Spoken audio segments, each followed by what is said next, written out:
Un saludo muy cordial y fraterno a todos los participantes y a quienes asisten a este encuentro que a mí me entusiasma mucho, no por las ideas que quiero compartir, sino por el inicio de este proceso de conformar las comunidades en las que ustedes están enfocando. Les deseo mucho éxito en esto que la República realmente necesita. Fui invitado para compartir con ustedes experiencias y puntos de vista acerca de la educación tecnológica, en particular con un enfoque a secundarias técnicas, a escuelas secundarias técnicas, pero lo enmarcaré dentro de un contexto global de educación, así como de desarrollo económico de las naciones. El tema de hoy, la charla que quiero compartir con ustedes, tiene por título Enseñar tecnologías en tiempo de contingencia.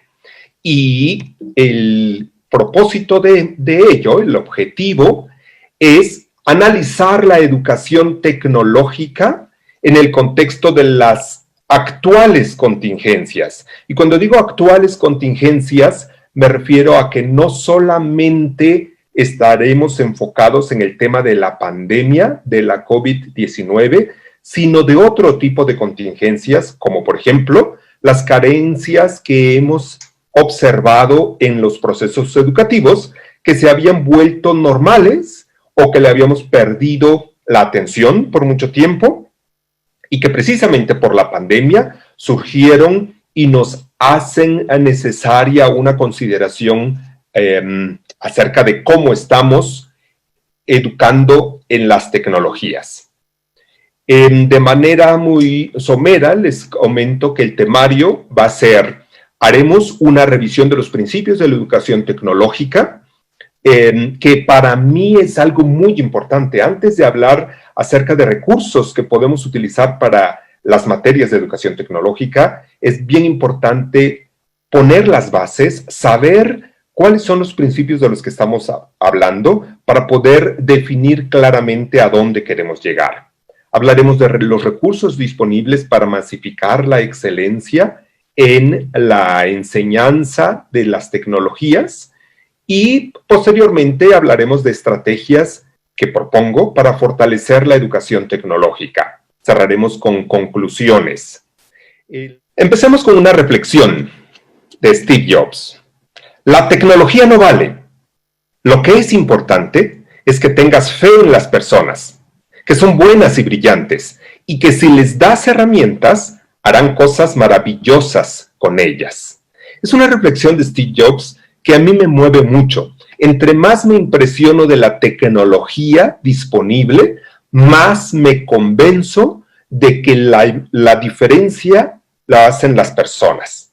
Y esto es por lo que es tan importante dar un énfasis a la educación secundaria como el cierre de la formación básica, primaria y secundaria, y el inicio de varios caminos, que puede ser el desarrollo técnico, el desarrollo humanista o el desarrollo académico universitario, para poder fincar esas bases. Y es precisamente por lo que estoy muy entusiasmado en lo que vamos a conversar el día de hoy. Y cuando digo conversar, me refiero a que voy a hacer unos planteamientos y al final podremos ir con las preguntas y respuestas. Pero si hubo algo que no queda claro, no tanto una pregunta que eventualmente pueda cubrir con alguna pantalla posterior, sino de lo que vamos cubriendo. Si hay alguna inquietud, les pido que me lo hagan saber vía chat o alzando la mano, y los moderadores me indicarán por voz la pregunta que hay. Bien, ¿por qué es importante la educación tecnológica? Y cuando digo educación tecnológica, durante toda la charla me voy a estar refiriendo no solamente a la educación tecnológica, sino en conjunto con la educación científica y el contexto social. Esto lo veremos un poco más adelante. ¿Por qué es importante esta educación? Existe un índice que los economistas manejan de manera muy frecuente, que es el IDH. el Índice de Desarrollo Humano. Y en esta pantalla quiero compartirles la importancia de la ciencia y la tecnología con el Índice de Desarrollo Humano. Entre mejor sea la educación en ciencias exactas y la educación en tecnológicas, mayor es el índice de desarrollo humano. En el mapa vemos aquellos países que tienen un IDH muy alto, unos medios, unos bajos, y les comparto una frase de Fernández y Bonaparte, que en un estudio y su correspondiente documento que presentaron, explicaban muy bien la relación que había entre los chicos que estudiaban ciencias y tecnologías a partir de 15 años y el nivel de desarrollo humano que alcanzan los países. Y lo justifican con todo detalle cómo es que gracias a que hay un muy alto número de chicos con una educación científica y tecnológica a nivel secundaria excelente, secundaria y medio superior, esa educación excelente permite crear una masa crítica de científicos. Esos científicos vienen de esos jóvenes motivados de secundaria y medio superior para seguir carreras científicas y tecnológicas. Y eso es precisamente lo que permite alcanzar un IDH mayor, un índice de desarrollo humano mayor. Cuando hablamos de que haya una masa crítica, justamente a lo que nos referimos es a la importancia de masificar la excelencia de la educación. En todos lados hay estudiantes destacados, pero ¿qué será más importante, estudiantes destacados o estudiantes promedio? El impacto de un par de estudiantes que tengan un alto desempeño, tristemente, es imperceptible al desarrollo general. Ayuda, no digo que no, pero para casos prácticos no da ese empuje que requiere una nación para realmente proyectarse a una nación más justa. No importa, eso es muy triste de reconocer, pero es la verdad. Los estudiantes destacados ayudan en algo, pero no son tan relevantes.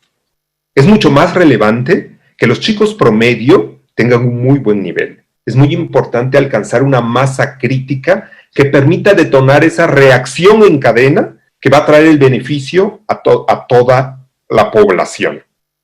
En muchas ocasiones, en estos 30 años de experiencia desarrollando proyectos, más de una vez se ha acercado alguna persona que con mucho orgullo me cuenta de un chico muy talentoso, de una chica muy notable en los estudios, y me pide la orientación de cómo hacerle para fortalecerle.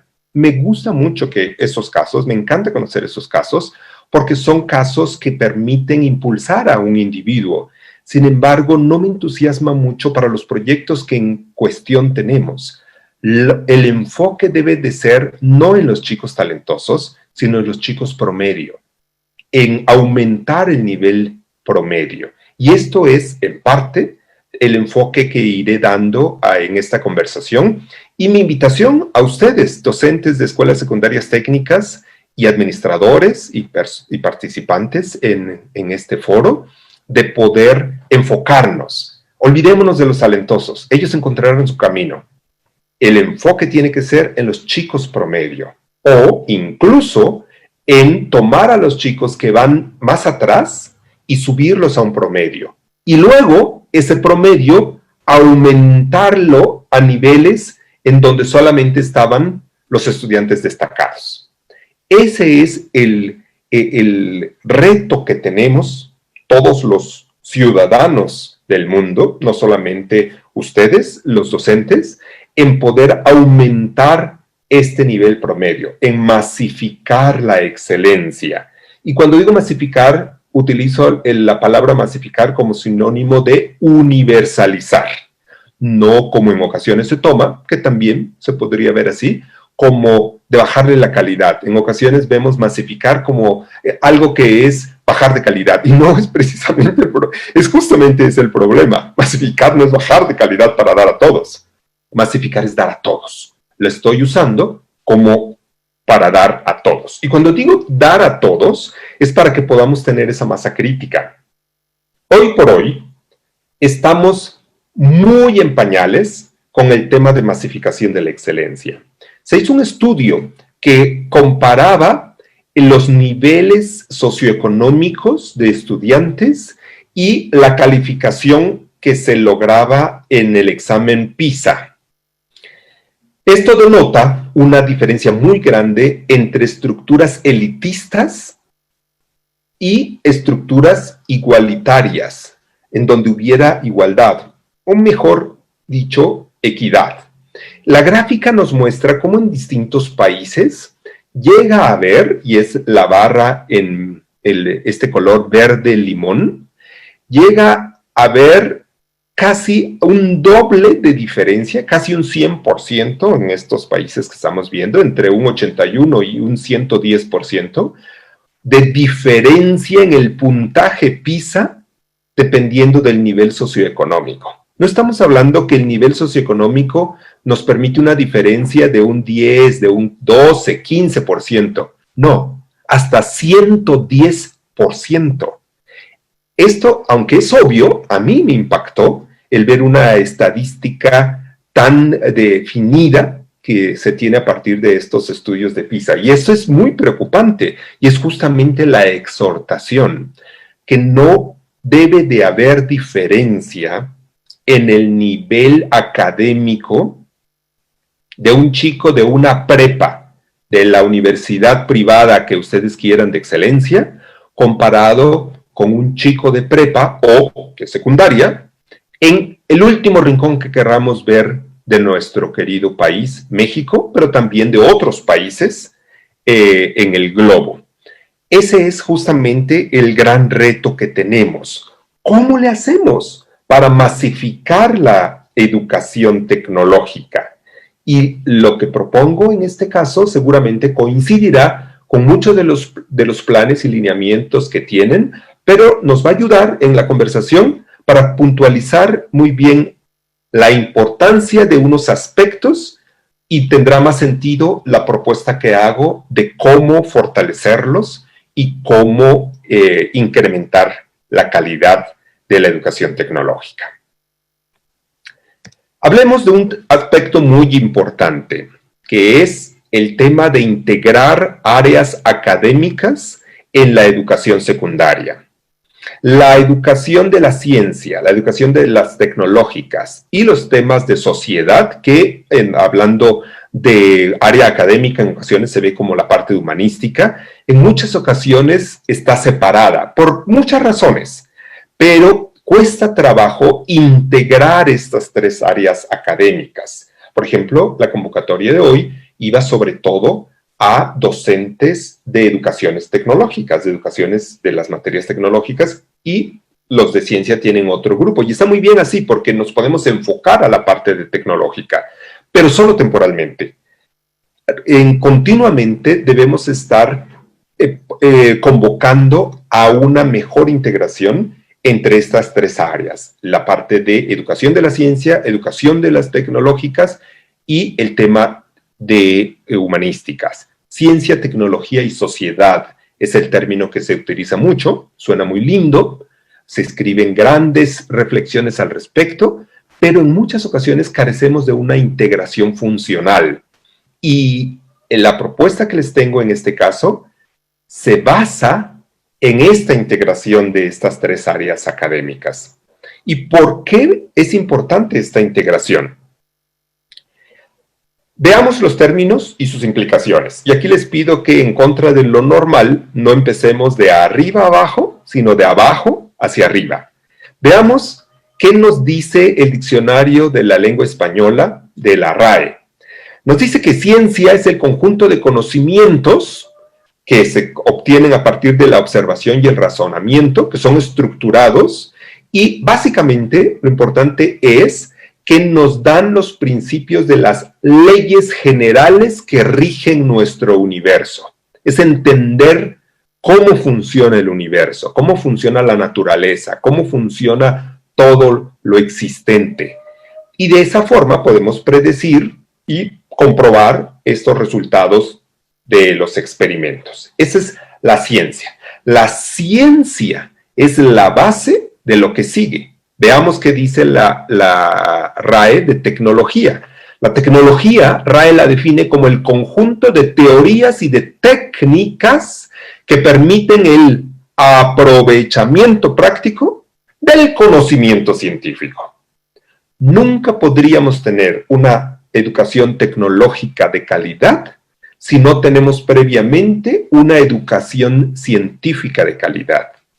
Eso es una secuencia que debemos de cuidar y por esa razón se requiere esa integración de las áreas académicas, de que los colegas del área científica cubran con excelencia todos los conceptos que nosotros, docentes en tecnologías, requerimos para poder darle un aprovechamiento práctico a esos conocimientos científicos. Sigamos al siguiente nivel, sociedad. Bien, esto es el aplicarlo. La ciencia y la tecnología, ambas, deben ir orientadas hacia el bien común. Ese debe de ser el objetivo principal, porque de esa forma vamos a poder construir un mundo más justo y próspero y tener una mejor sociedad.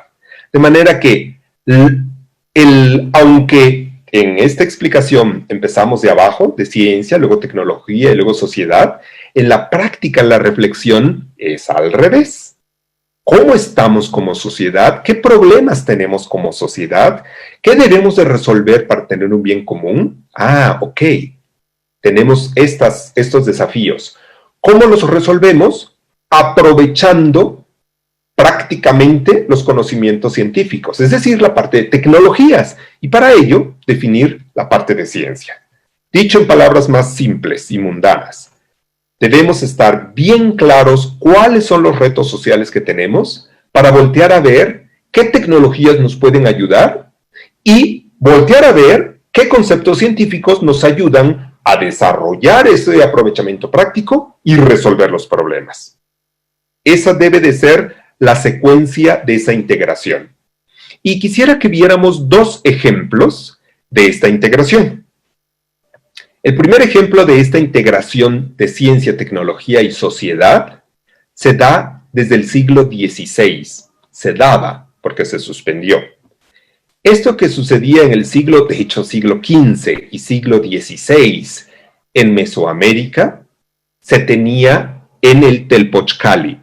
¿Qué era el Telpochcali o Casa de los Mancebos?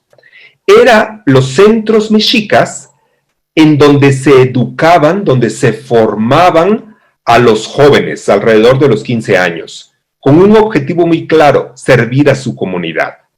Un centro mexica Telpochcali estaba ubicado en cada uno de los barrios o calpulis de la Gran Tenochtitlan, pero también se promovía en otras regiones donde tenía la influencia mexica. Y lo interesante es las necesidades y los requerimientos que tenía ese calpuli, que tenía ese barrio, determinaban qué era lo que se iba a formar en ese barrio. Y entonces, a partir de los requerimientos de recursos humanos que se tenían en el barrio, era la formación que se ofrecía en el Telpochcali. ¿Ven esa integración? A partir de lo que el barrio necesitaba, sociedad, se definía cómo se iba a resolver los problemas y las técnicas que se tenían que generar, y para ello se tenía que ver cuáles eran los conceptos científicos, no se les llamaba así, pero era la experiencia de observación de la naturaleza que se requería para ello. En el Telpochcali tenemos el primer caso de integración de estas tres áreas que nos exigen esa integración de las tres áreas académicas en los programas de educación secundaria técnica. Veamos la integración número 2. La integración número 2 se llama en alemán Duale Ausbildung. El Duale Ausbildung o formación profesional dual es un modelo educativo que se le conoce más por su naturaleza, que combina la formación profesional en una compañía y en una escuela de formación profesional. Durante 3 años, en promedio, depende de la carrera, se forman a técnicos en la escuela de formación profesional que le llaman Berufsschule. Beruf es profesión o vocación y Schule, escuela. Berufsschule es como si fuera el CONALEP en México o el SENA en Colombia o el SENAI en Brasil, etc. Pero ahí solamente se pasa el 30%, más o menos, del tiempo. El 70% se pasa en una empresa, en una compañía. De manera que la parte práctica de la formación se imparte en la empresa, 70%, y la parte teórica en la escuela, 30%. A lo que voy aquí, que es muy importante, es que esa escuela de formación profesional está ubicada cerca de la empresa y el plan de estudios está hecho para lo que la empresa en esa región requiere. ¿Se dan cuenta cómo vuelve a combinarse esos 3 aspectos? A partir de lo que una empresa u organización, o como le queramos llamar, que produce, que sabe que se está haciendo, se pueden requerir temas agronómicos, se pueden requerir temas de maquinaria pesada o de aeroespacial, lo que sea. Lo que la sociedad requiere en esa región es lo que exige y define a la escuela para poder trabajar las áreas tecnológicas. Y las escuelas se aseguran de que la escuela previa haya formado en la educación científica. Van de la mano estos aspectos. Esto nos lleva a una reflexión interesante. ¿Cuáles son los fines de la educación tecnológica? Y tener claro los fines de la educación tecnológica nos van a dar pauta a estos aspectos que debemos de cuidar durante esta contingencia pandémica o por las otras contingencias que mencionábamos al inicio. El investigador Delval en 1990 citaba lo siguiente: una reflexión sobre los fines de la educación es una reflexión sobre el destino del hombre, sobre el puesto que ocupa en la naturaleza y sobre las relaciones entre los seres humanos. Ese es uno de los fines últimos de la educación. Sin ello, la educación podría estar perdiendo su brújula. Esto en lo general de la educación. En lo particular, de forma resumida, lo que hemos dicho hasta ahora. La educación tecnológica, ¿sí?, la que ustedes dan en sus secundarias, debe ser acorde a las necesidades del lugar y debe buscar aplicaciones inmediatas para resolver problemas. Esto se dice muy fácil, pero puede ser muy complicado, sobre todo porque pensemos cada uno de nosotros, a nuestro interior. ¿Qué puedo hacer yo para definir cuál es la necesidad del lugar? ¿Cuáles son los problemas que debemos resolver inmediatamente? ¿Y cómo poner un plan de estudios? Eventualmente no lo podemos hacer de manera individual, pero sí participar en ello. ¿Por qué? Me pongo en el zapato de algunos de ustedes. Yo soy maestro de electricidad 1, la materia de electricidad 1, en la secundaria. ¿Yo cómo puedo definir cuáles son las necesidades, etcétera? No estoy diciendo que cada uno de nosotros tenga el poder de cambiar el plan de estudios o el tipo de carreras tecnológicas que se estén dando en un centro de estudios. A mediano y largo plazo puedo contribuir a ello, pero programando mi semana de enseñanza el día de hoy, eso no lo puedo cambiar.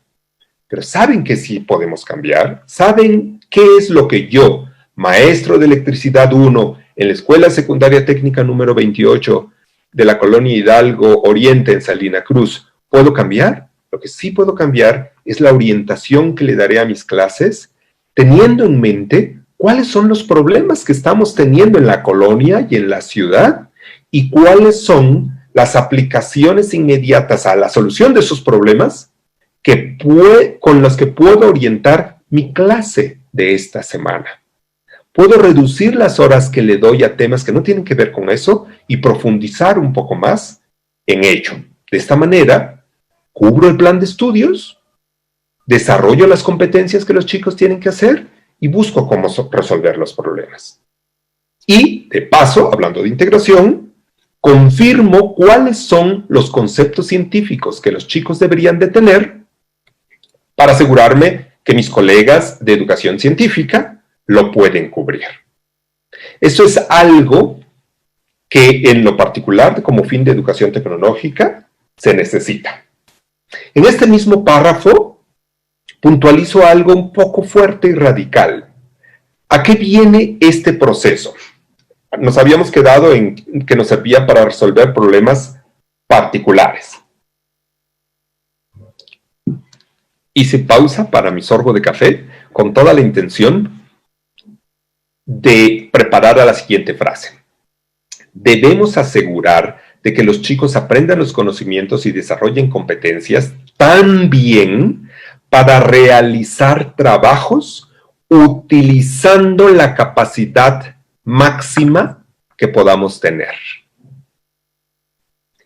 La educación tecnológica, damas y caballeros, maestras y maestros, es el camino para ayudarnos a que como sociedad aumentemos en nuestro nivel socioeconómico a partir de la capacitación y preparación de los individuos a mejorar su nivel de trabajo por las competencias.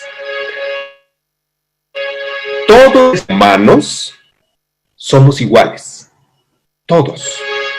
Poquito más, poquito menos. Exagerando un poco, la diferencia es tal vez 0.1 o 0.2%. El resto de nuestro ADN es muy parecido.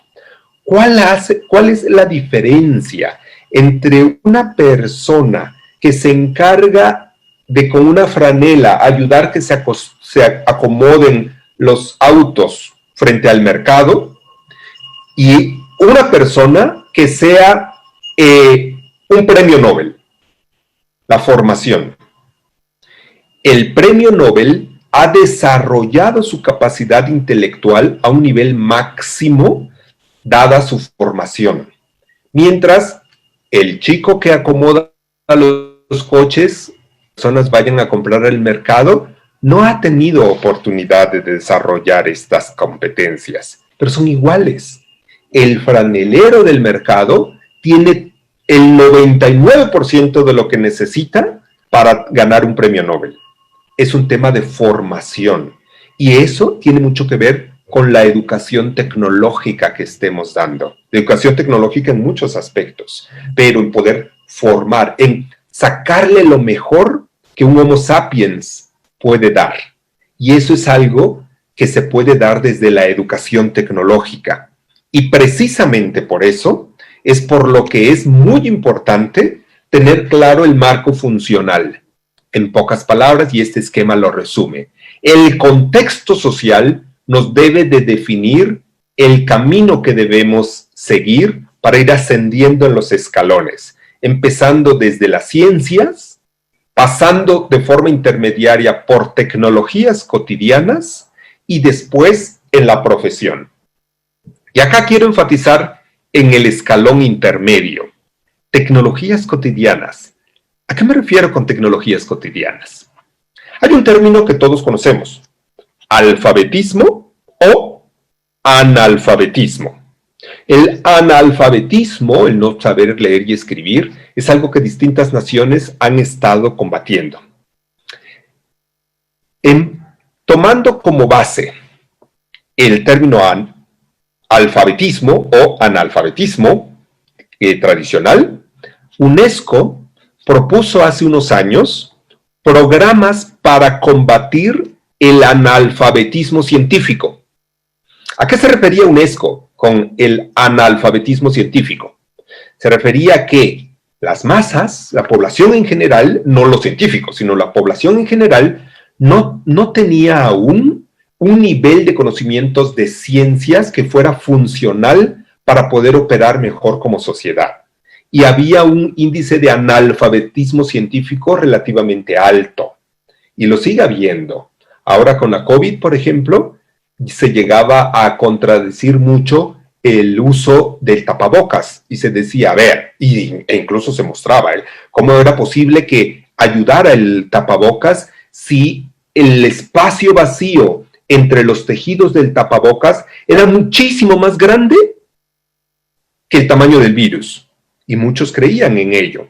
¿Por qué? Porque hay analfabetismo científico, porque hacía falta ese concepto científico de, por Dios, el virus no tiene alitas y anda viendo por dónde cabe. El virus va en una gota de saliva y la gota de saliva sí que es gorda y no cabe en los intersticios del tejido. Es un ejemplo que pasa eso. O aquello de que con el termómetro infrarrojo nos mataban neuronas. También ejemplos de analfabetismo científico. Hay otro analfabetismo que es un poco más complicado, el analfabetismo tecnológico. El analfabetismo tecnológico es esa carencia de los conceptos básicos de tecnología, de tecnológicas, que todo el mundo podría saber y va reservado solo a quien hace una profesión en particular. ¿Qué quiero decir con esto?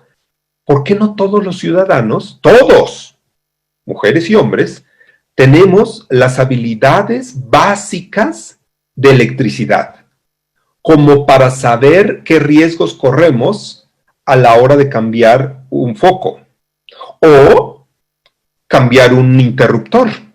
El saber bajar el interruptor central, el saber qué es la tierra, tener la habilidad que con un desarmador se quite la placa, saber qué significan los colores de los cables y qué va en cada qué. Eso en particular, no me refiero a hacer todas las instalaciones de una casa, cambiar un interruptor. Debería ser una habilidad que el 100% de los individuos podríamos tener. Eso es a lo que le llamo tecnologías cotidianas. Tecnologías cotidianas en electricidad, en cocina, en temas de corte y confección, etcétera, etcétera, etcétera, etcétera. Tecnologías cotidianas que nos pueden ayudar a poder sacarle jugo a este potencial que tenemos como especie Homo sapiens. Esto de tecnologías cotidianas es a lo que me refiero con el segundo escalón. Y ahora sí, el tercer escalón, una profesión. La profesión de un ingeniero mecánico, la profesión de un eléctrico, la profesión de un chef, de un diseñador, etcétera, etcétera. Entonces, este esquema engloba todo. El contexto social nos determina en qué dirección ir. Partimos con base en la ciencia, pasando por tecnologías cotidianas y desarrollando una profesión. Y es justamente esto lo que la educación tecnológica nos permite realizar a partir de cursos y programas. Esta secuencia, este camino que podemos seguir es lo que debe de ser nuestra brújula y nuestra meta que debemos de tener como docentes de educación tecnológica. Y de esta forma vamos a poder participar mejor en esta integración. Voy a hacer una breve pausa de sorbo de café para revisar si ha habido alguna pregunta de lo que he dicho hasta ahora antes de empezar con temas pedagógicos.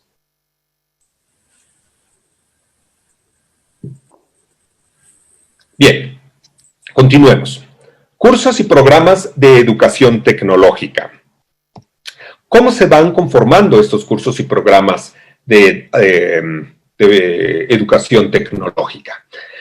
Lo que listo acá es, en lo general, no presumo de que es la Biblia de los pasos, pero es en lo general el proceso del diseño y desarrollo de cursos que nos va a dar pauta a un énfasis que daré posteriormente. Para un buen diseño y desarrollo de cursos debemos de tener el contexto general del programa, qué es lo que queremos lograr, cuáles son los requisitos, de dónde vienen los alumnos que lo van a cursar, etc. Debemos de tener el conocimiento de los contenidos del currículum, qué es lo que queremos enseñar. Debemos identificar las competencias a desarrollar y tenerlas bien claras. Queremos desarrollar tal y tal y tal y tal y tal y tal competencia. Y entonces viene el desglose de las actividades académicas. A partir de ahí, planificamos las actividades académicas y algo mega importante, damas y caballeros, identificar los paradigmas educativos que queremos utilizar. Esta parte, en muchas ocasiones, se nos olvida y debido a que descuidamos el revisar los paradigmas educativos que queremos aplicar en nuestras clases, en muchas ocasiones nos perdemos la oportunidad de tener un curso de excelencia.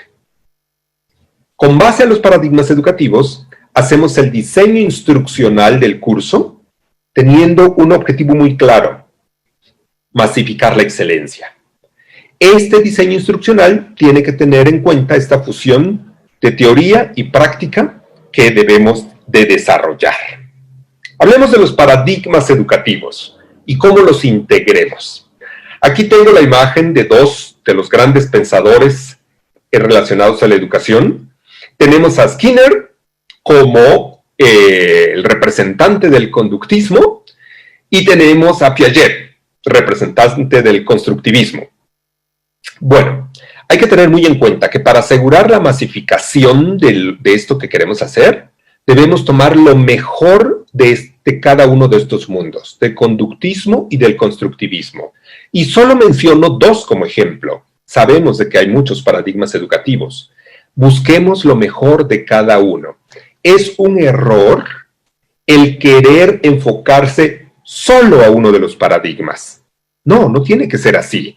Aunque históricamente se dio así, unos diciendo por qué no estaba mejor el otro y tomando uno nuevo, eso fue el desarrollo histórico. En la realidad, en el diseño de nuestros programas y cursos, no debemos de tener a los paradigmas peleando uno con otro, sino debemos de definir muy bien cuándo usar uno y cuándo usar otro. Y de manera muy simplista, les pido de que no me citen creyendo que esto es el non plus ultra, sino solo como un ejemplo, hago la siguiente consideración. La máxima que debe aplicar en nuestros diseños de cursos o nuestra revisión de cursos es la siguiente. ¿Cómo le hago para lo más rápido posible, lo más simple posible y con el 100% de aprovechamiento de todos los alumnos de mi clase, puedo lograr los objetivos? Y ahí es donde vamos a combinar. Lo que quiero enseñar son conceptos simples, entonces el conductismo es rápido. Y para ello, pues me enfoco con el tema del conductismo. Los conceptos que quiero enseñar son complejos, y ahí en lo complejo puedo perder a un porcentaje muy grande de mis alumnos. Entonces, en lugar del conductismo, uso constructivismo, porque es mucho más efectivo para masificar. De manera que, para poder hacer una masificación efectiva, debemos considerar como un ejemplo, el conductismo y el constructivismo, y permitir que cada alumno vaya a su ritmo. El definir este objetivo, permitir que cada alumno vaya a su ritmo, nos da justo el fundamento por el que podemos utilizar las nuevas tecnologías educativas para enseñar tecnología. Cada alumno a su ritmo. ¿Cómo es eso de cada alumno a su ritmo? Bueno, eso es olvidarnos de que andamos buscando igualdad y lo que buscamos es equidad, como esta gráfica, esta caricatura que muchos conocemos. Cada alumno tiene requerimientos diferentes. El pensar en equidad es que dar a cada alumno lo que requiere. Por esa razón, sostengo que el mejor modelo es darle a cada alumno la posibilidad de que vaya a su propia velocidad. Repito, la meta es ofrecer a cada alumno la posibilidad de avanzar a su propia velocidad. Me voy a detener un momento en esta parte por hacer una reflexión. Pensemos en el año 2019, no en el 2020, que tenemos la pandemia. 2019, cuando, como dicen los memes, éramos felices y no lo sabíamos. Cuando dábamos clase, imagínense, recuerden cada uno de ustedes docentes, frente al grupo y en una sala, en la clase normal, en la sala de clases con todos los chicos, en donde había un transmisor, el docente, y los 30, 40, 50 alumnos como receptores. Ese modelo de clase que veíamos como el único, el mejor, que luego echamos de menos, etcétera, etcétera, tenía la desventaja que era muy difícil el darle la posibilidad a que cada alumno avanzara a su propia velocidad. ¿Por qué? Porque era la velocidad que definía el docente hacia sus alumnos y se buscaba que todos los alumnos fueran a la velocidad que estaba diciendo el docente. Si había 2 o 3 alumnos muy talentosos, sentían ese ritmo muy lento, porque ellos quisieran ir y podían ir mucho más rápido. Si habían alumnos que traían algunas carencias y venían medio lento, no alcanzaba y se retrasaban más. Y después vienen deserciones, etcétera, etcétera. Esta pandemia nos ha hecho reflexionar qué hemos estado haciendo. Y déjenme, lo digo sin pelos en la lengua, el concepto de educación como lo habíamos hecho no era bueno. No nos permitía utilizar todo lo que la filosofía educativa nos ha enseñado que se puede hacer. Era muy difícil el poder dar a cada alumno su propio ritmo. El hecho de que querramos hacer una educación tecnológica diferente, ahora por la pandemia, nos debe permitir reflexionar lo que habíamos estado haciendo y haciéndolo mejor. Para que cada alumno vaya a su ritmo, el docente debe ser como acompañante y como guía en el proceso de aprendizaje del alumno. Y esto es un rol mucho más efectivo para ayudar a todos, porque entonces el docente puede, me encanta como dicen los brasileños, tener mejor movimiento de cadera para poder ayudar a quienes van retrasados y poder impulsar a quienes van más avanzados. Esto se puede hacer gracias a que tengamos un sistema de enseñanza de educación tecnológica que le permita a los chicos ir cada uno a su velocidad. Y para ello, la clave está en el diseño instruccional. El diseño instruccional de mi curso nos debe de permitir dar esto, el poder hacer el darle a cada alumno su propia velocidad.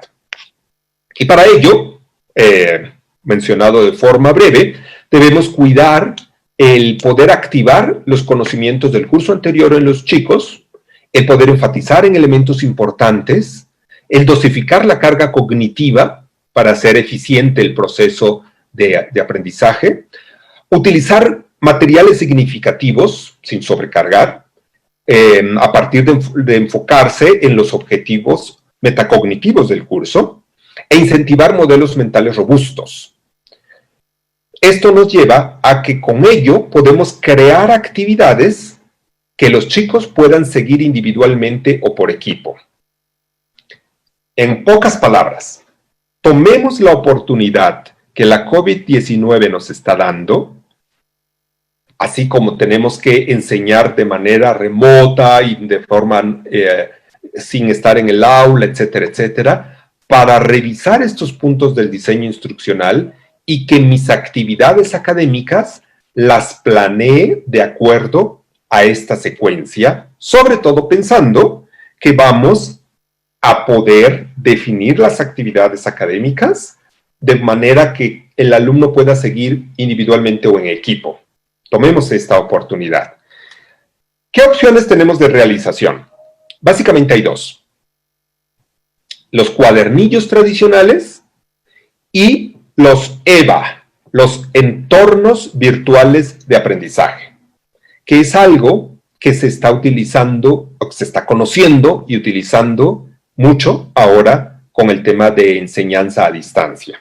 Es un tema que me apasiona, no voy a profundizar con tanto detalle, pero les menciono de que el hecho de que contemos con EVAs, con los entornos virtuales de aprendizaje, nos da la pauta para poder planear, diseñar y ejecutar programas de educación tecnológica mucho más efectivos y poder masificar la excelencia en la enseñanza de la ciencia y la tecnología.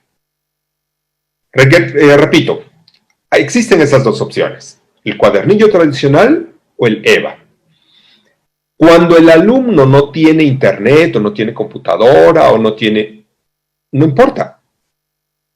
Podemos mandarle un cuadernillo en lugar del enlace a la clase en el entorno virtual de aprendizaje. Aún en esos casos, los entornos virtuales de aprendizaje son una ventaja porque mientras el docente o el coordinador académico de alguna de las áreas tenga acceso al entorno virtual de aprendizaje, puede tomar los recursos, imprimirlos y generar cuadernillos para los estudiantes. De manera que los EVA no solo se tienen y no solo se pueden desarrollar de manera que todos los chicos tengan internet o computadora. Se imprime y se entregan los cuadernillos. Es una forma en la que también puede funcionar. Y aún así, es relevante los EVAs. Veamos brevemente el tema de los EVAs, los entornos virtuales de aprendizaje. Existen varias herramientas que podemos utilizar, como Moodle, Sakai, Google Classroom, etcétera, etcétera. Esta parte de los entornos virtuales de aprendizaje, básicamente lo que nos permite hacer es aterrizar los conceptos pedagógicos que hemos mencionado anteriormente. Es un grave error el lanzarnos a subir cursos al EVA, al entorno virtual de aprendizaje, sin antes haber revisado con detalle el diseño instruccional del curso.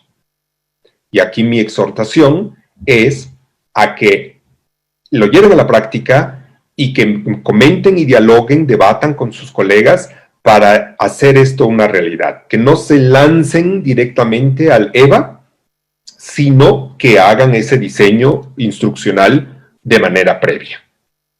Existen elementos tecnopedagógicos que debemos de considerar cuando querramos hacer un EVA. Y acá no voy a profundizar en detalle por tiempo, porque quiero dejar tiempo para el diálogo, preguntas, respuestas, comentarios. Pero básicamente lo que menciono aquí es la secuencia que debemos de tomar en cuenta cuando queramos definir el EVA. Y aquí, como pueden ver, es mucho más que solamente la tecnología. Y tiene que ver con la parte pedagógica y la parte organizacional de cómo queremos que el chico aprenda. Y solo uno de los puntos, pueden ver ahí el penúltimo, el generar recursos didácticos para subir a la plataforma. Antes viene toda una parte de definición y de diseño.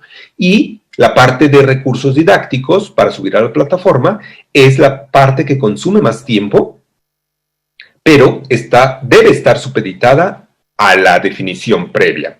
Y el último punto que viene acá es súper importante. Unas evaluaciones recurrentes. Una lista de cosas por hacer para evaluaciones recurrentes. La educación en línea, los EVA, requieren evaluaciones recurrentes. Y aquí es la oportunidad que tenemos en la docencia de retomar la teoría de lo que es la evaluación. La evaluación no es para calificar al alumno. La evaluación debe calificar el programa. La evaluación debe calificar el curso, donde uno de los elementos es el aprovechamiento del alumno, pero también es el desempeño del docente y la calidad del programa completo. Normalmente las evaluaciones se ven a calificar al alumno. El decirle que el alumno es malo o bueno. Y no, es del programa. Como estamos diseñando estos cursos en los entornos virtuales de aprendizaje, debemos recordar que esas evaluaciones se refieren sobre todo al programa, donde evaluar al alumno es uno de los elementos, más no el elemento principal. En esta pantalla hago una evaluación de los aciertos y errores que existen cuando queremos crear entornos virtuales de aprendizaje. No entraré en detalle, eventualmente puedo regresar con las preguntas y respuestas que haya, sino quiero enfocarme en un punto que es el último que podemos comentar. Y esta parte es esencial y es uno de los puntos de exhortación. Además, como aciertos, además de ver de que podamos diseñar, planear pedagógicamente, definir roles, etc., el último punto que les comparto acá es organizarse para la elaboración de recursos colaborativamente, comparado con el error que es duplicar múltiples veces el trabajo por no coordinar la creación de recursos. ¿A qué me refiero con esto? Durante la planeación de los cursos, viene el desglose en actividades académicas que mencionaba hace un rato. Y por cada actividad académica tiene que haber un recurso académico que debo generar, considerando el paradigma educativo que quiero aplicar, el contenido, las competencias. Eso es mucho trabajo. Se requiere de que una comunidad como la que ustedes están construyendo, como mencionaba Ramsés, esta comunidad de diálogo, me encantó el verbo que usó, para interpensar y construir. Es ahí donde necesitamos esa sinergia. El poder colaborar, organizarnos. ¿Dónde están los maestros que van a dar la clase de álgebra o quienes van a dar la clase de lo básico de fisiología de las plantas para los programas de agronomía o los temas de mecanismos para los mecánicos? Ok, acá está la comunidad que da esta materia. ¿Cuál es el plan de estudios? ¿Cuáles son los contenidos y las competencias? Estas. Las actividades, trabajémoslo entre todas. Estas. Bueno, ahora sí. A delegar. ¿Quién desarrolla el recurso para esta actividad, para esta actividad, para esta actividad? Se delega la generación y creación de recursos. Cada uno lo va haciendo, de preferencia cada uno lo sube al EVA, al entorno virtual de aprendizaje, y después se revisa. Es una oportunidad de maravilla la que tienen en las manos, colegas docentes, para poder organizar y poder hacer y tomar lo mejor de cada uno de ustedes y conformar entre todos al superdocente. ¿Quién va a ser ese superdocente? Va a ser cualquier docente muy bien capacitado que va a utilizar los recursos que la comunidad generó. Es grandioso. Yo veo eso y digo, Dios, una oportunidad así no me había tocado ver en la vida. Y ahora lo que debemos hacer es aplicarlo. Aplicarlo para la educación tecnológica. Y hablando de educación tecnológica, aunque no es el propósito de esta reunión, pero sí quiero dar pauta a cómo señalar lo que hay aún por profundizar, me gustaría referirme a los conceptos prácticos que se deben de hacer. En educación tecnológica se requiere práctica. No todo se puede aprender leyendo un libro, viendo una pantalla o escuchando al maestro. Se tiene que meter las manos para ello. Son los laboratorios o talleres. Los laboratorios o talleres en estos nuevos conceptos de educación tienen una connotación muy diferente que yo la separaría en tres grandes rubros. Simuladores, laboratorios remotos y laboratorio físico. Los simuladores, no nos dejemos engañar, los simuladores no reemplazan al taller. Los simuladores solamente es un apoyo puntual. Los simuladores nos permiten que el alumno, eventualmente con su computadora o viendo imágenes, un video en la televisión, puedan comprender mejor que con fórmulas y con párrafos cómo funciona una ley natural o cómo funciona un concepto tecnológico. Es solo como un apoyo puntual. Muy importante, pero no creamos que sea la panacea. Un segundo nivel son los laboratorios remotos. Y los laboratorios remotos nos sirven por dos propósitos. Uno, como demostración del maestro a los alumnos. Otro, como que el alumno haga o siga su propio experimento de manera remota. Y hay dos maneras. Una de ellas, tengo unos colegas en España, con base en Madrid. El grupo se llama CityLab, pero tienen una empresa especializada que tienen una solución fantástica para automatizar laboratorios y transmitir por Internet el desarrollo de este laboratorio. Utilizando Internet de las cosas, mis colegas han logrado de que un equipo de laboratorio y un montaje de laboratorio en la escuela, donde no hay ninguna persona, esté automatizada y con servomotores y sensores permitan ejecutar el experimento y con videocámaras el alumno en casa o en una biblioteca, etcétera, puede cambiar parámetros generales y experimentar alguna ley natural o alguna ley tecnológica y poder aprender de manera remota, controlando automáticamente un experimento. Es una solución fantástica. La otra es de que en lugar de que sea automático, sea el maestro, el docente, que esté desarrollando el experimento y haciendo pausa para que los chicos puedan ir tomando nota de las lecturas de los instrumentos y poder ir llevando su cuadernillo de prácticas. Eso es un tema en el que me he especializado, que conozco muy bien, pero por tiempo no debemos profundizar en este momento. Pero esa es la función de los laboratorios remotos. Y hay temas que ni los simuladores ni los laboratorios remotos pueden cubrir, y es el tema de los laboratorios físicos. Pero estos son los tradicionales, los que conocemos normalmente.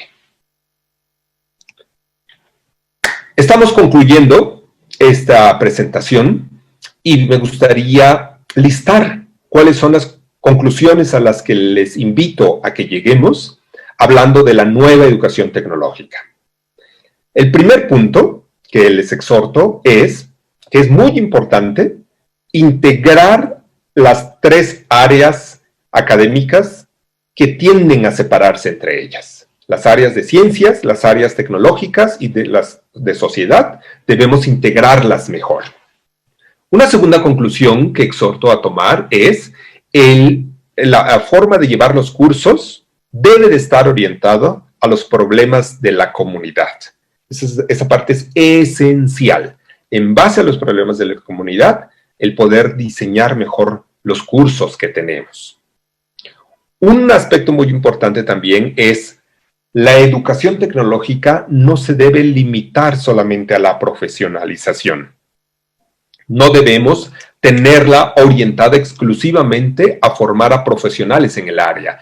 Deben también ser parte del poder enseñar tecnologías cotidianas. El poder dar un curso transversal, y no solamente a los estudiantes, sino se puede ofrecer a la comunidad también. El mismo curso, el mismo recurso, el recurso tecnopedagógico que desarrolló esa comunidad de diálogo, es un recurso, es un módulo cargado en EVA. Eso puede servir para el estudiante que está estudiando su profesión ahí, para otros estudiantes que están desarrollando competencias de tecnologías tecnológicas cotidianas, o también un padre de familia o un trabajador que deba tener estos conceptos. Y con esto combatiremos el analfabetismo tecnológico. Penúltimo punto.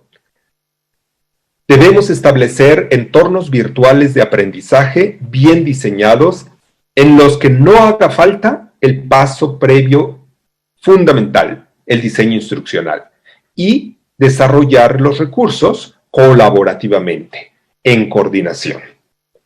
Nada de esto va a funcionar si no se tiene algo que atinadamente ustedes están empezando y siguen desarrollando, que es la capacitación de los docentes. Y en la reunión de hoy, de compartir estos años de experiencia y actualizaciones que la vida me ha permitido con ustedes para sembrar la semilla de la curiosidad o del interés en profundizar en estos temas. Me encantó estar acá con ustedes. Me dio mucho gusto el compartir todos estos temas que tenía aquí en el tintero y que converso en distintas latitudes. Temas así he compartido con colegas en Asia, en Europa, en las Américas, en todo Sudamérica. He tenido oportunidad de poner granitos de arena en esta dirección. En pantalla tienen mis datos de contacto. Encantado de mantener la comunicación. Si alguno de ustedes quisiera tener esta presentación en PDF, mándenme por favor un email a la dirección de correo electrónico que aparece ahí y encantado de contestar la solicitud. Pues bien, damas, caballeros, pasemos a la parte de preguntas y respuestas.